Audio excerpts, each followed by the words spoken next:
Hello kaibigan, kung late ka maka-receive ng OTP sa GCash account mo, don't worry dahil ituturo ko sa iyo yung mga paraan para maka-receive ka ng tama sa oras, okay? Dahil alam naman natin may expiration ng OTP sa GCash. Ang unang kailangan mong gawin, pumunta ka sa settings ng iyong device and hanapin mo yung app management. And dito, i-tap natin yung app list and i-search lang natin dito yung GCash. Alam niyo kung bakit kailangan natin gawin to? Kasi minsan sa may cache or sa may data may problem. So, tap na natin i-storage.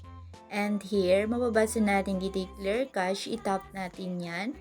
Then, yung second naman na gagawin natin dito is i-clear natin yung data. And remember, kapag nag-clear tayo ng data, kakailanganin ulit natin mag-login ng ating credentials. So, make sure na alam niyo yung information niyo, okay? So, tap na natin yung okay. And wala naman kayong dapat ipag-alala dahil hindi naman mawawala yung balance ng inyong account.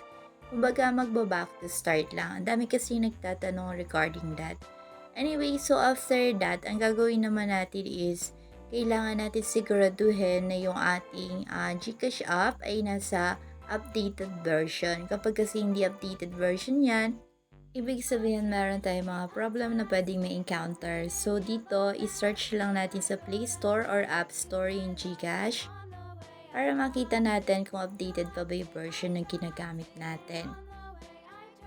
Ayan, so search lang natin. Pasensya na kayo, medyo mabagal ako mag-type ngayon. So now, pag dito ang nakita nyo open, ibig sabihin updated pa yung version ng ginagamit natin. Kapag kasi ang nakalagay dito update, ibig sabihin yun yung hindi na updated yung version.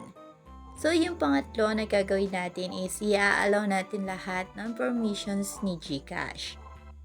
Minsan kaya ayaw maka-receive ng OTP dahil hindi naka-allow yung mga permissions. So, press long lang natin and i-tap natin yung app info.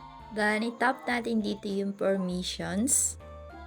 And dito sa permissions, makikita nyo kung ano dito yung mga hindi naka-allow. Kailangan lang natin i-tap yan. For example, yung camera, i-tap nyo yan.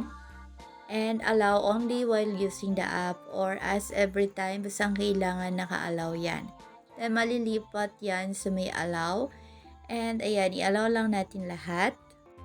Then, after natin matapos dito sa pag-allow ng lahat ng permissions na hindi naka-allow, ang gagawin naman natin is pupunta ulit tayo sa settings ng ating device and i-check natin kung meron pa ba tayong enough storage dun sa ating phone.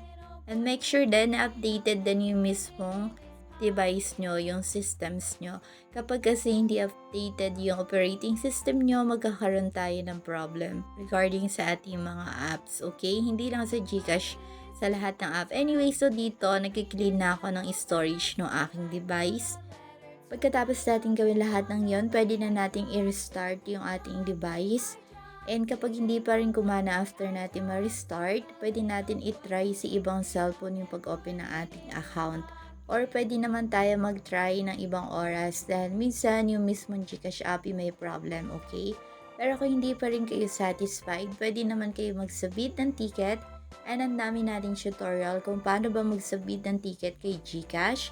Ilalagay ko na lang yung link or punta na lang kayo sa playlist ng ating GCash, okay? Pero kung meron pa rin kayo mga katanungan, iwan nyo lang yun sa ating comment section and see you around, kaibigan.